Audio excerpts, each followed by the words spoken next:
Hello student, welcome to my channel. आज video को like कर दो, चैनल पर नए हो सब्सक्राइब कर लेना और हम लोग एक एक प्रश्न को देखते हैं। आप लोग कॉपी एंड पेन लेकर बैठ जाना क्योंकि आपको ये सारे प्रश्न नोट करने हैं, क्योंकि ये सारे प्रश्न जो बहुत ज्यादा इंपॉर्टेंट है हर एक चैप्टर्स का वही लिया गया है। और अगर आप लोग नोट कर लोगे तो फिर आप लोगों को याद भी हो जाएगा।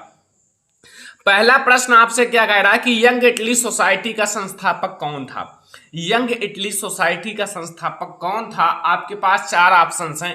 का गैरीवाल्डी, एंड खा है काबूर, एंड गा है मेंजनी, एंड घा है बिस्मार्क। अब अगर आपको नहीं पता है तो आपने इसका मतलब पहला ही चैप्टर नहीं पढ़ा, यूरोप में राष्ट्रवाद का उदय, क्योंकि मैंने उसी चैप्टर से ये क्वेश्चन लिया है और ये चैप्टर आपके लिए इंपॉर्टेंट भी है, मैंने पढ़ाया भी है, बताया भी है। तो यहां से अगर आपको नहीं पता तो मैं आपको बताऊंगा, आप लोग याद कर लेना क्योंकि इंपॉर्टेंट है। देखो यहां आपके चार ऑप्शंस में से जो सही है वो है मेंजनी। जो यंग इटली सोसाइटी के संस्थापक थे वो कौन थे? मेंजनी थे।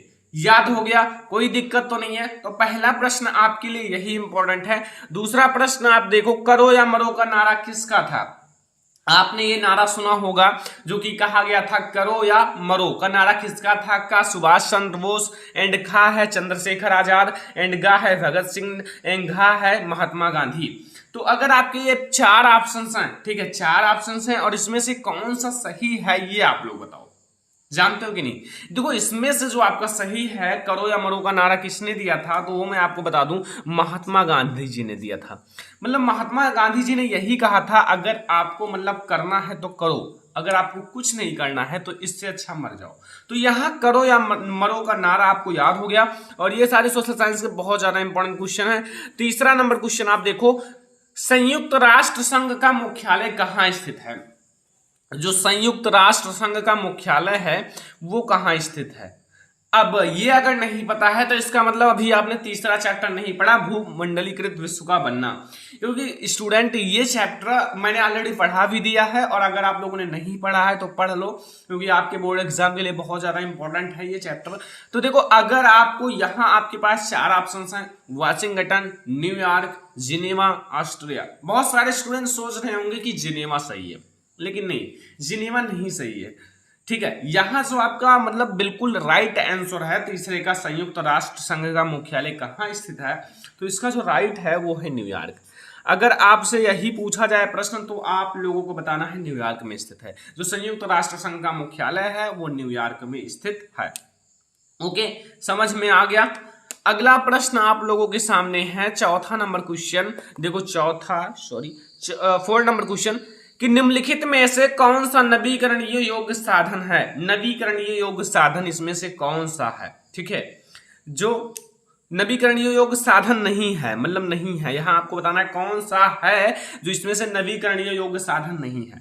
अब आपके पास चार ऑप्शंस हैं, आपको पढ़ाया गया था नवीकरणीय साधन और अनवीकरणीय साधन। ये दो साधन होते हैं, नवीकरणीय साधन जिसे मतलब बार बार पुनः उत्पन्न किया जा सकता है और अनवीकरणीय साधन जिसे उत्पन्न करने के लाखों हजारों साल लग जाते हैं। तो यहाँ का है पवन ऊर्जा। पवन ऊर्जा को हम लोग उत्पन्न कर सकते हैं, जल को भी उत्पन्न कर सकते हैं, वन को भी लगाकर एक ही मतलब एक साल में बड़ा हो जाता है।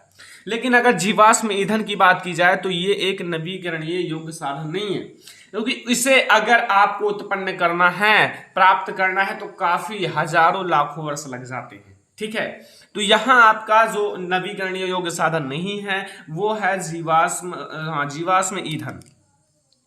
अगला प्रश्न आपके सामने आ चुका है, मैं इसे थोड़ा ब्रैकेट मार दूं। देखो यहां आपके सामने क्वेश्चन क्या पूछ रहा है कि निम्नलिखित में से एक मिट्टी का प्रकार नहीं है। आपको मैंने 6-7 मिट्टियां बताई थी, काली मिट्टी, लाल मिट्टी, लेटराइट मिट्टी, एंड वन मृदा, एंड बहुत सारी मिट्टियां, जलोढ़ मिट्टी, मैंने कई सारी मृदा पढ़ाए भी हैं। अब यहां आपको यह बताना है कि निम्नलिखित में से कौन सी मिट्टी नहीं है। तो आपको मैंने काली मिट्टी भी पढ़ाया है तो ये तो है भाई, पीली मिट्टी भी पढ़ाया है ये भी है, लेटराइट मिट्टी भी पढ़ाया तो ये भी है, लेकिन सीमेंट नहीं है। सीमेंट एक कोई मिट्टी नहीं है, क्योंकि सीमेंट मतलब एक प्रकार से जो घरों को बनाने के लिए काम आता है वो चीज है, और यहाँ अगर सीमेंट की बात की जाए तो ये कोई मिट्टी नहीं है। तो यहाँ आपको पता चल गया चार में से कौन सी मिट्टी नहीं है। और ये सारे जितने भी मैं बोल रहा हूँ ना, ये सारे बहुत ज्यादा इंपॉर्टेंट क्वेश्चन है। अगर आप नहीं याद करोगे तो फिर बाद में बोर्ड एग्जाम में यही आ जाएगा, फिर आप लोग कहोगे सर ने कहा था याद कर लो और आज हम नहीं याद किए तो फिर मेरा मार्क कम आ गया। ठीक है, तो याद जरूर कर लेना, ठीक है, नोट करो, नोट बनाओगे तो हमेशा आपको याद ही रहेगा, कोई प्रॉब्लम नहीं होगा। यहां देखो 6वां नंबर क्वेश्चन क्या कह रहा है कि टिहरी बांध परियोजना किस राज्य में स्थित है। जो टिहरी बांध परियोजना है वो किस राज्य में स्थित है। का है पंजाब, खा है गुजरात एंड गुजरात है, नॉट गुजरात, ठीक है, गुजरात एंड गा है उत्तराखंड एंड घा है मध्य प्रदेश। अब अगर आपसे कोई पूछ ले टिहरी बांध परियोजना कहाँ स्थित है, लाइक ये मैंने देखा है मानचित्र वर्ग में भी आता है, मानचित्र कार्य में भी आता है, लेकिन ऐसे क्वेश्चंस भी आते हैं। तो यहाँ आपके 4 राज्य हैं जो भारत के 4 स्टेट हैं, लेकिन इसमें से जहां स्थित है वो है उत्तराखंड। अगर बताया जाए टिहरी बांध परियोजना कहाँ स्थित है तो आपको बताना है उत्तराखंड में स्थित है, बस, और कुछ नहीं बताना है। अगला क्वेश्चन आपके सामने आ चुका है, झारखंड में स्थित कोडरमा निम्नलिखित में से किस खनिज का अग्रणी उत्पादक है। अगर आपको बताया जाए तो मैं आपको बता दूं कि सामाजिक विज्ञान के और सारे ऑब्जेक्टिव क्वेश्चन कई बार पढ़ा चुका हूं, लेकिन आप लोगों के लिए अच्छे रिवीजन, मतलब नए वीडियो, इंपॉर्टेंट वीडियो वही ला रहा हूं कि आप लोग अगर अब पढ़ लोगे ये सारी क्वेश्चंस तो आप लोगों को कोई दिक्कत नहीं होगा, बोर्ड एग्जाम में 100% मार्क ज्यादा आएगा। ये क्या कह रहा है कि यहां आपका का है बॉक्साइट, खा है लौह अयस्क, गा है अर्धरक, घा है तांबा। तो अगर झारखंड में जो कोडरमा है वो किसके लिए माना जाता है तो उसका जो सही आंसर है वो है, स्टूडेंट आप लोग जान लो, उसका सही आंसर है अर्धरक। अगर अर्धरक के लिए जो है कोडरमा जाना जाता है, ठीक है, यहाँ अर्धरक का बहुत ज्यादा उत्पादन होता है। ओके, कोई दिक्कत नहीं, याद हो गया। अगला देखो भाई, ये क्वेश्चन थोड़ा अटपटा है और मैंने बहुत इंपॉर्टेंट भी है भाई, मैं आपको बता दूं इंपॉर्टेंट क्वेश्चन है, इसीलिए मैंने आप लोगों के लिए ये क्वेश्चन सेलेक्ट किया है।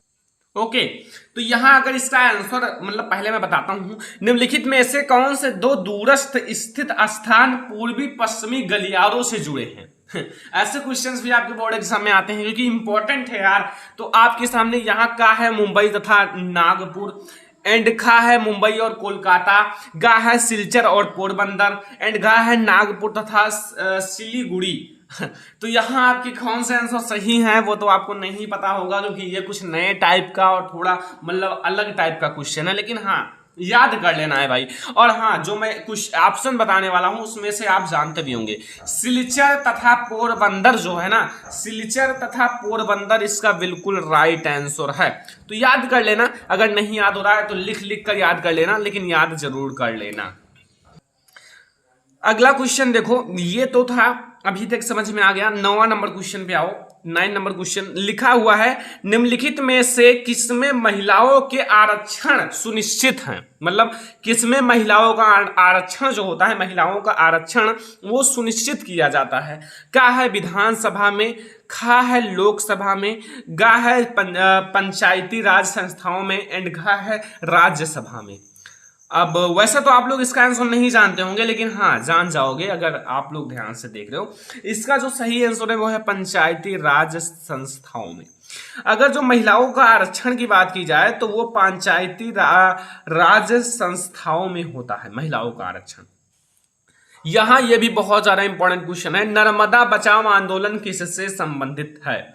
जो नर्मदा बचाओ आंदोलन है वो किससे संबंधित है, क्वेश्चन नंबर 10 है और बहुत ज्यादा इंपॉर्टेंट है। आपको हर एक क्वेश्चन नोट कर लेना है और जितना बता रहा हूं उसको याद कर लेना है। यहाँ का है सतलुज बांध, खा है हीराकुंड बांध, एंड गा है नागार्जुन बांध, एंड घा है सरदार सरोवर बांध। तो वैसे तो आपको पता भी होगा क्योंकि कई बार आप लोगों ने पढ़ चुके हैं। तो यहां आपको बता दूं ये जो है सरदार सरोवर बांध से संबंधित है। किस बांध से संबंधित है, सरदार सरोवर बांध से संबंधित है। तो यहां तक हम लोगों ने 10 क्वेश्चन डिस्कस कर लिया है। अब 11 क्वेश्चन की ओर हम चलते हैं। 11 क्वेश्चन आपके सामने आ चुका है भाई। 11 क्वेश्चन थोड़ा जनरल नॉलेज के टाइप का है।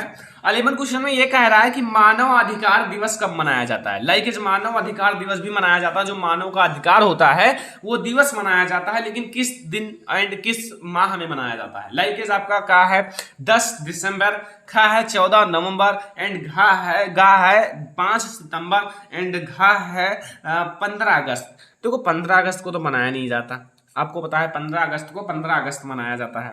14 नवंबर को भी आई होप नेहरू जयंती या कुछ है ऐसा मनाया जाता है। और अगर इसका राइट आंसर बताया जाए, ये भी नहीं बताया जाएगा, यहाँ से आपका है 10 दिसंबर इज करेक्ट आंसर। अगर आपको बताया जाए कि मानव अधिकार दिवस कब मनाया जाता है तो वो आप लोग याद रखना 10 दिसंबर। कब? 10 दिसंबर को मनाया जाता है। अगला क्वेश्चन है क्वेश्चन नंबर 12, चुनौतियों में लोकतांत्रिक व्यवस्था है। जैसे चुनौतियों में जो लोकतांत्रिक की मतलब स्थिति कैसी है, व्यवस्था कैसी है, ठीक है। का है कमजोर होती है, मतलब कमजोर होती है। खा है मजबूर होती है। गा है मजबूत होती है। एंड घा है व्यवस्थित होती है। तो भाई ना तो कमजोर होती है, ना तो मजबूर होती है, ना तो व्यवस्थित होती है, एक मजबूत व्यवस्था होती है। कौन सी व्यवस्था?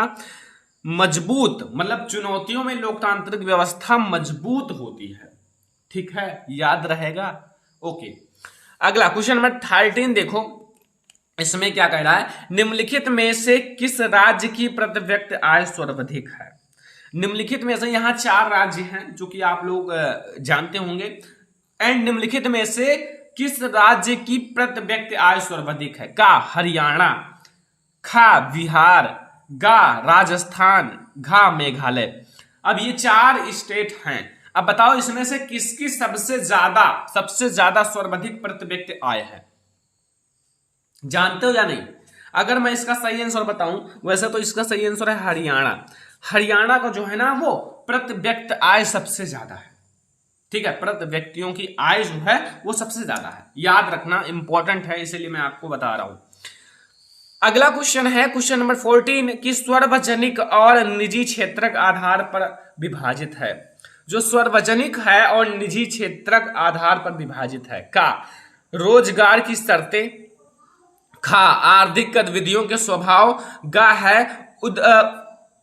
उद्यमों के स्वामित्व, ठीक है, एंड घा है प्राथमिक क्षेत्रक। तो इसका सही आंसर भैया गा वाला, ठीक है, याद रखना, गा वाला आंसर सही है, उद्यमों के स्वामित्व, ठीक है। तो यहां आपका 14 क्वेश्चन मैंने कर चुका है और आपको भी याद हो गया होगा।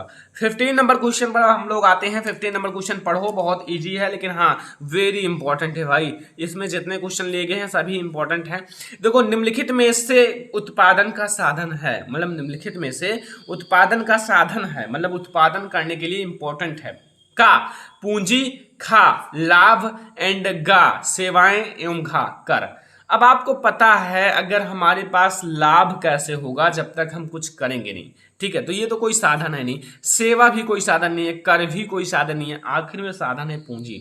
अगर आपके पास पूंजी है, कोई चीज आप कोई बिजनेस कर रहे हो, तो उसमें जब लाभ होगा तो भाई जानते हो पूंजी जो है एक बहुत बड़ा साधन है हमारे उत्पादन के लिए। अगर आप मतलब किसान हो तो अगर आपको 5 बीघा धान ही बोना है, ठीक है, तो फिर आपको पूंजी चाहिए। क्यों? क्योंकि उसका बीज लाना पड़ेगा, खाद डालना पड़ेगा, और सारे जो मटेरियल्स होते हैं वो सब डालने के बाद आपका अच्छा फसल होगा, ठीक है। तो यहाँ सबके लिए पूंजी इंपॉर्टेंट है। अगर आपको कोई भी उत्पादन करना है, कोई बिजनेस करना है, ज्यादा अन्न उत्पादन करना है, तो ज्यादा उसकी मेहनत करना पड़ेगा। तो यहाँ से पूंजी जो है वो ज्यादा इंपॉर्टेंट है। 15 नंबर क्वेश्चन तक मैंने कंप्लीट करा दिया, अब इससे बाहर आपके नहीं आएंगे। अगला क्वेश्चन आपके सामने आ ही रहा है फटाफट। तो सभी लोग वीडियो को लाइक करते चलो, क्योंकि लाइक बहुत ज्यादा इंपॉर्टेंट है, क्योंकि आप लोगों का प्यार और सपोर्ट बहुत ज्यादा जरूरी है। विश्व व्यापार संगठन की स्थापना कहाँ हुई है?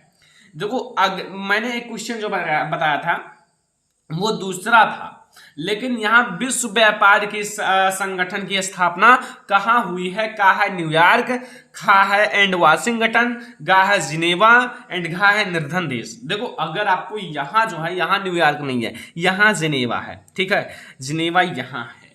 जो विश्व व्यापार संगठन की स्थापना हुई है वो जिनेवा में हुई है। क्वेश्चन नंबर 17 है कि भारत में उपभोक्ता संरक्षण अधिनियम कब पारित किया गया? ये सामाजिक विज्ञान का सबसे लास्ट चैप्टर है, सबसे लास्ट, इसीलिए मैं ये लास्ट क्वेश्चन भी ले रहा हूं। 1986 ईस्वी में पारित किया गया है, याद रखना। अब आपको बता दूं कि ये 17 क्वेश्चन जो है ना सभी चैप्टर का निचोड़ है, लाइक सभी क्वेश्चन का सबसे ज्यादा इंपॉर्टेंट क्वेश्चन है ये सारे। और हाँ, ये क्वेश्चंस आपके बोर्ड एग्जाम में पूछे जाएंगे, और इसमें से आपको अब कई सारे क्वेश्चन देखने को मिलेगा बोर्ड एग्जाम में, कई सारे क्वेश्चंस। इसीलिए मैंने सोचा कि आप लोगों को बता दिया जाए ये सारे क्वेश्चंस, और आप लोगों के लिए बहुत ज्यादा इंपॉर्टेंट भी है। तो आप लोग जल्दी से फटाक से सारे क्वेश्चन नोट कर लो, क्योंकि नोट बहुत ज्यादा जरूरी है। सारे क्वेश्चन एक है दो, मतलब वीडियो को पीछे करके सारे क्वेश्चन नोट कर लो। जैसे आप लोग देख सकते हो ये बहुत ज्यादा इंपॉर्टेंट क्वेश्चन इस वीडियो में सिलेक्ट किया गया है, जो आपके बोर्ड एग्जाम के लिए बहुत ज्यादा इंपॉर्टेंट है। तो आप लोगों को इस वीडियो को लास्ट तक देखना है। देख सकते हो सारे क्वेश्चन बहुत ज्यादा इंपॉर्टेंट है। एंड पहला प्रश्न आपको दिख रहा होगा कि पहला प्रश्न क्या कह रहा है कि किस प्रसिद्ध फ्रांसीसी चित्रकार ने 4 चित्रों की श्रृंखला बनाई। एक जो प्रसिद्ध फ्रांसीसी चित्रकार थे जिन्होंने 4 चित्रों की श्रृंखला बनाई थी, 4 चित्रों की, लेकिन उनका नाम क्या है वो आपको बताना है। तो यहां आप उत्तर लिख दो।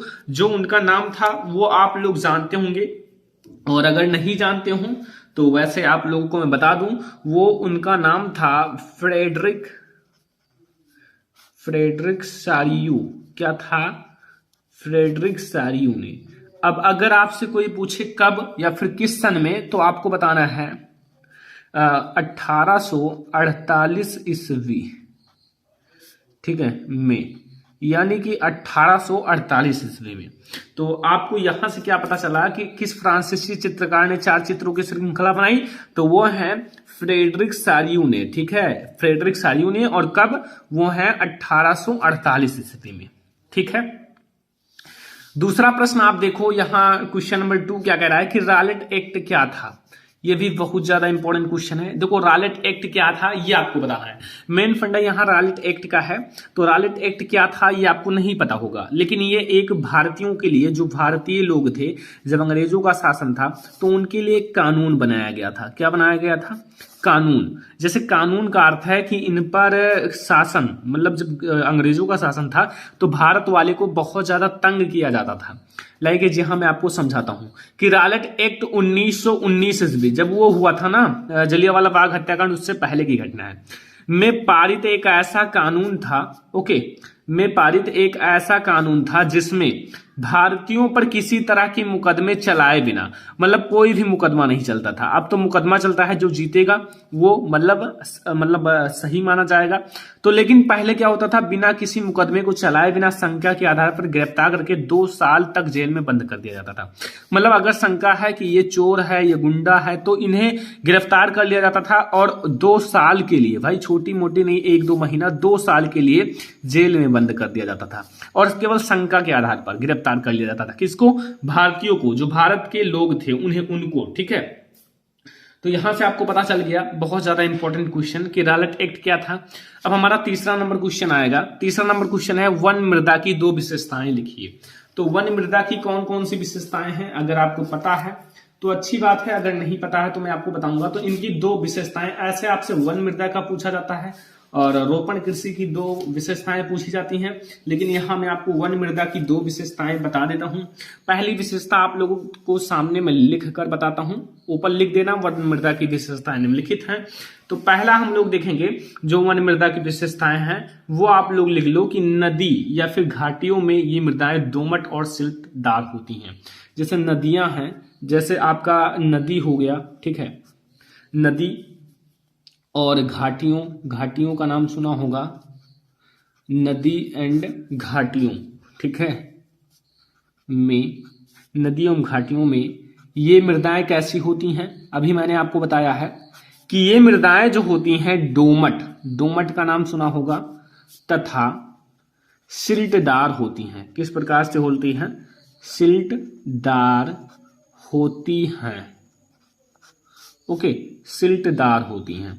तो यहां से आपको पता चला कैसी होती हैं, सिल्टदार होती हैं। परंतु जो ऊपरी ढालों पर इनका गठन मोटे कणों का होता है, परंतु जो ऊपरी परत होती है, ऊपरी सतह या फिर ऊपरी ढालों, सही से देख लेना, ढालों पर जो इनका गठन होता है, इनका गठन मोटे, यानी कि मोटे कणों में होता है, मतलब मोटे कणों का होता है। मतलब ऊपर जो होते हैं मोटे कण होते हैं, यानी कि मोटे कणों का होता है, ठीक है। तो ऊपर कौन से कण होते हैं? मोटे कण होते हैं। ये हमारी जो पहला नंबर विशेषता है, जो फर्स्ट नंबर है। अब हमारी सेकंड नंबर विशेषताएं देख लो। सेकंड नंबर की हिमालय के हिम क्षेत्रों से ये ठीक है, तथा वायु रहित होती हैं। तो यहां दूसरा पॉइंट मैं आपको लिख दिया हूं ताकि ज्यादा समय ना लगे कि हिमालय के हिम क्षेत्रों में ये अधिशीलिक तथा जो आपका ह्यूमस रहित होती हैं। अब भाई ये दोनों पॉइंट आपको याद कर लेना है, दोनों पॉइंट मैंने लिख दिया है अच्छे से। अगला क्वेश्चन क्या कह रहा है, क्वेश्चन नंबर 4 आप लोग ध्यान से देखो, फिर आप लोग यहां जो आपका क्वेश्चन नंबर 4 कह रहा है वो कह रहा है कि भारत की 4 रबी फसल और 4 खरीफ फसलों का नाम बताना है। यानी कि जो रबी फसल होते हैं और खरीफ फसल, तो दोनों अगर आप जानते हो तो अच्छी बात है, लेकिन हमें दोनों बताना है। एक तो रबी फसल होता है, एक खरीफ फसल होता है। तो भारत की 4 प्रमुख रबी फसलें, यानी कि मैं सबसे पहले लिख देता हूं 4 रबी फसल, ठीक है। तो यहां उत्तर देख लो, यहां मैं ब्लैक से पहले लिखता हूं भारत की 4 प्रमुख रबी फसल है, या पहले खरीफ लिखें, चलो रबी फसल लिख देते हैं। रबी फसलें,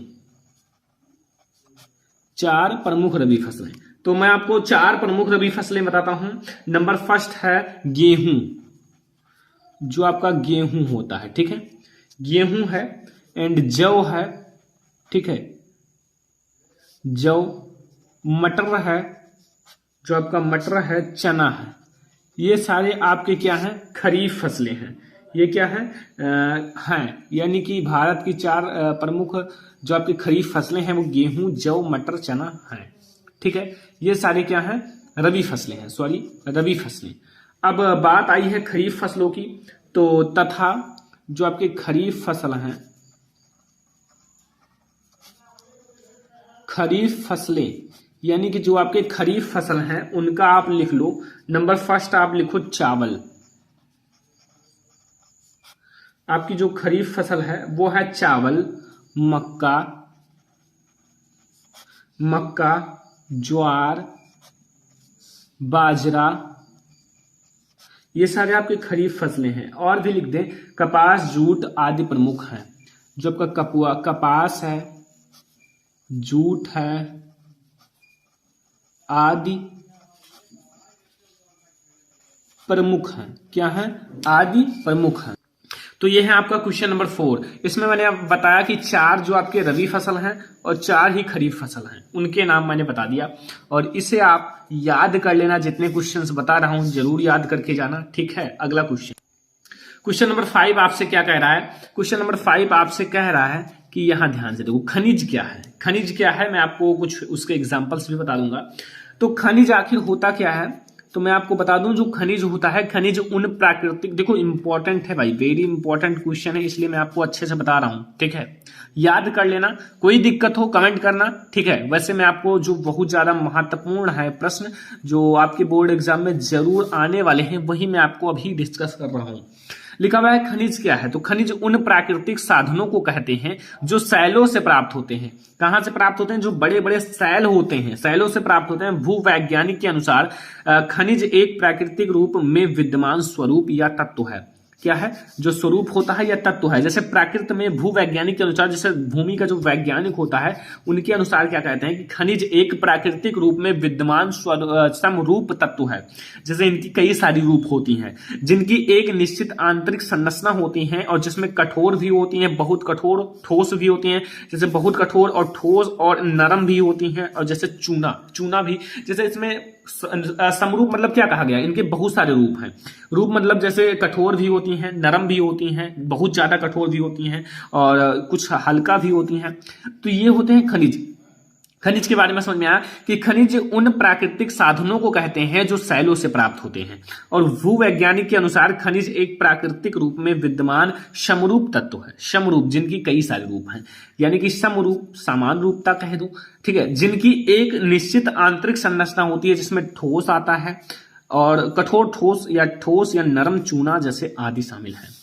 अगला क्वेश्चन देखो, यहां क्वेश्चन नंबर 6 कि समवर्ती सूची क्या है, यानी कि जो आपका समवर्ती सूची है वो क्या है और इनके 4 विषयों का उल्लेख करो। तो आओ हम लोग समवर्ती सूची भी समझ लेते हैं। देखो हर एक क्वेश्चन बहुत अच्छे से समझाया जाएगा, कोई भी ऐसा है नहीं कि उनमें आपको कंफ्यूजन रहे। तो इसको मैं कहो तो आपको साथ लिखकर समझा दूं या फिर आप चलो आपके साथ लिख कर समझा देता हूं।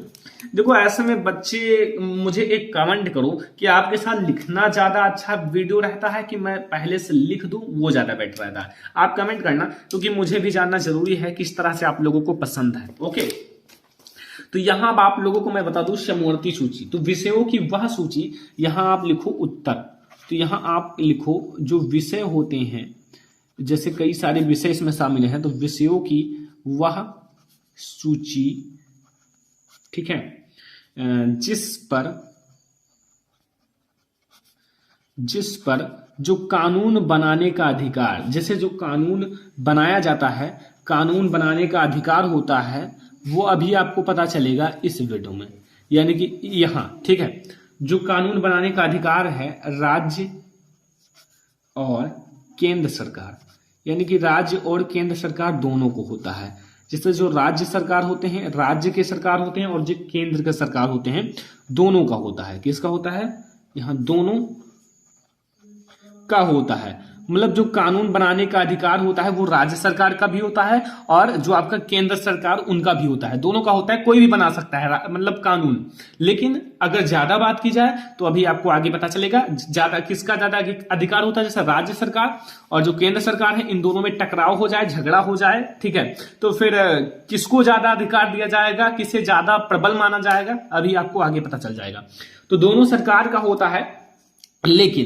लेकिन एक बात है, लेकिन कौन सी बात है? जब दोनों के कानून में टकराव होता है, दोनों के जो कानून होते हैं, कानून में टकराव होता है। टकराव का मतलब कुछ भी समझ लो, ठीक है। टकराव हो तो केंद्र सरकार, जो केंद्र सरकार होता है, केंद्र सरकार द्वारा जो आपका कानून बनाया जाता है, कानून बनाया जाता है। अब आप समझ गए कि किनकी ज्यादा शक्ति है, तो केंद्र सरकार की ज्यादा है। यहां अगर दोनों में टकराव हो जाएगा तो केंद्र सरकार का ज्यादा मान्य होगा, ठीक है। और इसमें जो विषय हैं, विषय आपका जैसे है, इसमें जो आपका शिक्षा है, वन मजदूर संघ है, जो वन मजदूर होते हैं, वन मजदूर संघ,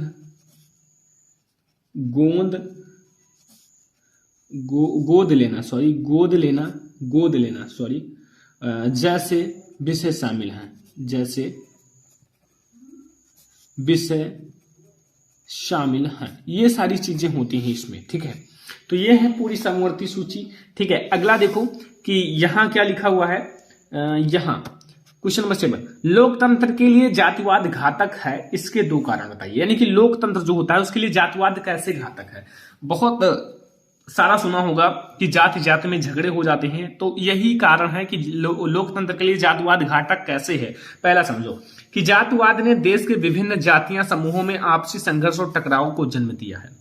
जैसे जो जातिवाद होता है वो देश के विभिन्न जातियों को समूह है, वो आपस में ही संघर्ष और टकराव को जन्म दिया है। एक दूसरे में झगड़ा करते हैं, लड़ाई करते हैं, संघर्ष करते हैं। तो इसी के कारण जो लोकतंत्र के सम्मुख जो जातिवाद है घातक है। जातिवाद जो होता है बहुत घातक चीज होता है। तो यहाँ वही कहा गया कि जातिवाद के देश के विभिन्न जातियों समूहों में आपसी संघर्ष और टकराव को जन्म दिया है। और दूसरा नंबर जो स्टेप है, दूसरा नंबर आपसे कह रहा है कि जातिवाद के आधार पर आरक्षण की राजनीति ने भी भारतीय लोकतंत्र को बुरी तरह से प्रभावित किया। देखो आरक्षण कैसे है? जातियों पर है। जैसे जो जाति नीचा होगा उसको ज्यादा आरक्षण है, जो सबसे उच्च है उन्हें कम आरक्षण है, कुछ भी आरक्षण नहीं है। तो ये भी एक जातिवाद जो है लोकतंत्र के लिए घातक है। तो यहाँ 2 पॉइंट हैं, एक तो फर्स्ट ये है, सेकंड ये है। ये दोनों पॉइंट आप याद रखना कि लोकतंत्र के लिए जातिवाद घातक है, इनके 2 कारण लिखिए। तो यहाँ से दोनों कारण मैंने आपको स्पष्ट करा दिया। तो यहां से हमारा क्वेश्चन नंबर 7 तक हो चुका है। क्वेश्चन नंबर 8 आपके सामने लिख लिख कर समझा दूंगा, ठीक है, कोई दिक्कत है नहीं। देखो जो क्वेश्चन आपको ना समझ में आए वो आप लोग कमेंट कर दिया करो, मैं आप लोगों को उसका आंसर बताऊंगा। लेकिन वैसे ऐसा क्वेश्चन नहीं है कि आप लोगों को समझ में नहीं आया, और बहुत सारे क्वेश्चंस पढ़ा भी दिए गए हैं और भी क्वेश्चंस लगातार पढ़ाए जा रहे हैं। केवल आपके ऊपर है आप कितना मेहनत करते हो। थोड़ा आप बुक ले लो या फिर कुछ गाइड ले लो, उनमें आप थोड़ा थोड़ा अपना खुद से स्टडी किया करो। सुबह आप स्टडी करो, शाम को करो, दोपहर में करो, हमेशा स्टडी करो, क्योंकि अब स्टडी का टाइम है इस समय याद करने का। इंपॉर्टेंट क्वेश्चन तो प्रति व्यक्ति आय से आप क्या समझते हो? तो यहां प्रति व्यक्ति आय की आप परिभाषा लिखो। तो किसी देश, जो कोई भी देश है, देश की कुल आय, जो किसी भी देश की कुल आय, जैसे कोई देश है उनके देश में जितनी भी जनसंख्या है उन सब की आय, ठीक है, आय को जो आपका कुल जनसंख्या है, कुल जनसंख्या से क्या देने पर? भाग देने पर, जैसे आप कुल जनसंख्या से भाग दोगे दाने पर, जो प्राप्त आय है, प्राप्त आय को क्या कहते हैं? औसत आय कहते हैं, औसत आय कहते हैं। अब बच्चे सोच रहे हैं कि औसत आय सर बता रहे हैं और वहां कहे हैं प्रति व्यक्ति आय। देखो प्रति व्यक्ति आय हो या फिर इसे प्रति व्यक्ति आय भी कहते हैं। देखो औसत आय या फिर प्रति व्यक्ति आय दोनों एक ही होता है, प्रति व्यक्ति आय कहते हैं, दोनों एक ही होता है, चाहे आप उसे औसत आय कहो चाहे प्रति व्यक्ति आय कहो। देखो अगर देश की जितनी जनसंख्या है, अगर जनसंख्या जो होती है, जैसे कुल जनसंख्या जैसे होगा, कुल जनसंख्या लिखा है किसी देश की कुल आय, और यहां ऊपर आपको कुल आय लिखना है, ठीक है। कुल आय को कुल जनसंख्या, यहां कुल आय लिख दो। जैसे कुल आय लाइक आपके घर में 10 परिवार हैं, मान लो वो पूरी जनसंख्या है आपके लिए, तो आपका 10 परिवार है और उनकी आय है एक, मतलब समझ लो 1000, ठीक है। तो 1010 यानी कि एक लोगों का 100 या एक लोगों का 100 आय है, ठीक है, 100 रुपए हैं, और 10 लोग का कितना होगा? 1000। इसी प्रकार से अगर आपकी जितनी जनसंख्या है उसमें आप, जैसे आपकी कुल आय जो है जनसंख्या की, उसमें आप पूरी जनसंख्या से भाग दोगे, आपका एक व्यक्तियों का आय निकल जाएगा। प्रति व्यक्ति का आय मतलब है, प्रति व्यक्ति का मतलब है एक व्यक्ति का आय, एक व्यक्ति का आय। और एक व्यक्ति का आय अगर पता चल जाए तो देश की कुल जनसंख्या पता चल जाए तो फिर आप याद कर लोगे। जैसे एक व्यक्ति की आय 100 रुपया है और 1 लाख जनसंख्या है, तो कुल की कितनी हो जाएगी? अब आप लोग कर ही सकते हो कितना हो जाएगा। तो यहां से आप लोगों को समझ में आ गया, यहां से आप लोगों को प्रति व्यक्ति आय बिल्कुल समझ में आ गया होगा, कोई दिक्कत नहीं होगा, कोई कंफ्यूजन नहीं होगा। यहां से अब हम लोग समझेंगे मौसमी बेरोजगारी क्या है। जो मौसमी बेरोजगारी है वो क्या है? देखो एक होता है मौसमी बेरोजगारी, यानी कि देखो मौसमी बेरोजगारी का अर्थ मैं आपको समझा देता हूं। देखो मौसम के अकॉर्डिंग रोजगार मिलना, जैसे अगर आपका जैसे गर्मी में है, गर्मी में आपको रोजगार मिलता है मतलब हमेशा, तो ठंडी में आपको ना मिले, तो यानी कि मौसम के अकॉर्डिंग रोजगार मिलता है, गर्मी में मिलेगा ठंडी में नहीं मिलेगा, हमेशा रोजगार नहीं मिलता। लेकिन यहाँ वही कह रहा है कि मौसमी बेरोजगारी वह स्थिति है जिसमें लोगों को पूरे साल काम नहीं मिलता, साल के कुछ ही महीनों में ये बेरोजगार रहते हैं, साल के कुछ महीनों में ये लोग बेरोजगार रहते हैं। बेरोजगार का मतलब जैसे अगर किसी भी चीज का रोजगार है जो केवल गर्मी में किया जाता है, तो गर्मी में आप रोजगार रहेंगे फिर आप बेरोजगार हो जाएंगे, तो वही है मौसमी बेरोजगारी, मौसम के अकॉर्डिंग रोजगार मिलना।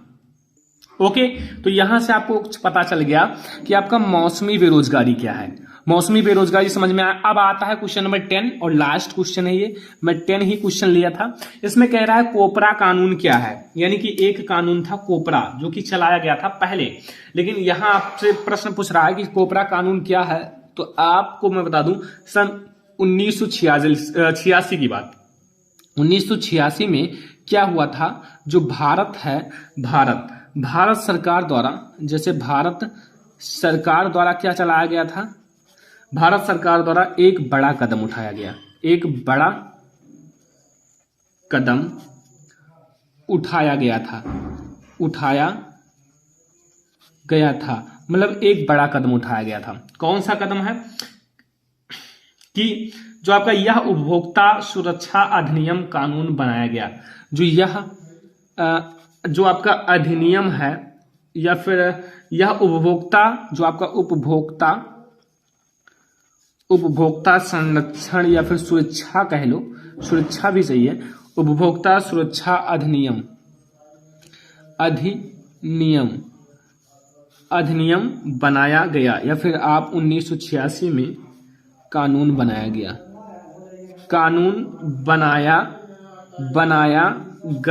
ठीक है, बनाया गया, जो आपका कोपरा के नाम से प्रसिद्ध था। जो कानून बनाया गया था वो कोपरा के नाम से प्रसिद्ध था। अब इसीलिए इन्हें हम लोग कोपरा कानून का नाम दिए हैं, कोपरा कानून का। तो यहां से आज का हमारा 10 VIMP क्वेश्चंस कंप्लीट हो चुका है।